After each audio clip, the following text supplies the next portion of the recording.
xibaar yu wér te wóor ca tàng ba abonnez-vous pour ngeen di mën di jot suñuy vidéo. jërë ngeen jëf ci ànd gi ak ñun ci chaîne bi di Buzz 221 HD le Fonds monétaire international di FMI daan nay abaissé ce mardi ay prévisions yoo xam ne amaloon na ko ci croissance pour le Sénégal daal di souligner nag daal ab dégradation du déficit du compte courant. Institution bu Washington table bii nag daal moom mi kon daan nay jëm ci ab progression du PIB réel de 2,2% en 2026 contre 3% lors des estimations d'octobre loolu nag kon daan nay doon kon loo xam ni dafay de nettement inférieur à la moyenne entendue en Afrique subsaharienne ñaar koy estimé woon nag ci 4,3% bu ñu sukkandikoo ci dernière perspective yu économie mondiale pour 2027. perspective kon yu économie mondiale pour 2027. FMI ci moom nag daan nañ anticiper ab légère amélioration avec ab croissance portée à 2,3% sans véritable rebond à court terme bu ñu sukkandikoo nag ci ab plan des équilibres extérieurs lañ koy tuddee situation bi nag daal kon daan nay nekk loo xam ne jamono jii dafa gën a fragile le déficit du compte courant devrait atteindre 6,2% du PIB en 2026 contre 5,4% initialement prévu. Il est attendu à 5,8%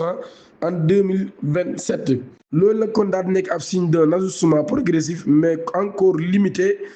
déséquilibre boobee nag daal kon di indi ab dépendance persistante du pays au financement extérieur ngir ne daal soutenir ay consommation am ak li nga xam ne moo di investissement am. L'inflation bi nag daal ci loolu yi daan nañ xam ne nag daan nañ projeté kon à 2,6% en 2026 légèrement au-dessus des précédentes estimations ci ab contexte de pression économique accrue. Le Sénégal ci boobu nag daal kon daan na nekk sous surveillance accrue des partenaires financiers internationaux depuis loo xam ne kon daan nay toll ci ay weer yu bëree bëri la découverte récente d'une dette non déclarée loo xam ne kon jamono ji daan nañ koy estimer à 13 milliards de dollars daan nay fragiliser kon la crédibilité budgétaire du pays. Situation boobee nag daal kon daan nay tax kon FMI ci boobu daal di suspendre en 2024 programme de financement bi nga xam ne 1,8 milliard de dollars la am nekkoon depuis Dakar ba tey ci loolu nag daal ñëwaat engagé ay waxtaan ak institution boobee ngir daal amal ab mise en place d'un nouveau programme dans l'espoir de restaurer la confiance waaye tamit daal di stabiliser li nga xam ni moo di financement yooyu.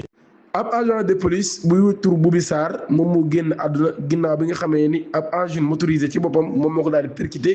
jamono boobee nag mu nekkoon en service au sein du GMI. police nationale ci boobu nag daal ñu ngi exprimer compassion bi nga xam ne am nañ ko ak famille am waaye tam ak ay collègues am kooku nekk ñetteelu policier bi nga xam ne daan na génn àdduna ci ab accident de route ci lu toll ci daanaka ñetti fan mu nekk nag mbir moo xam ni mbir la mu doy waar lool di ñaan ngeen abonné activé cloche de notification bi te amee vidéo bi jërë ngeen jëf.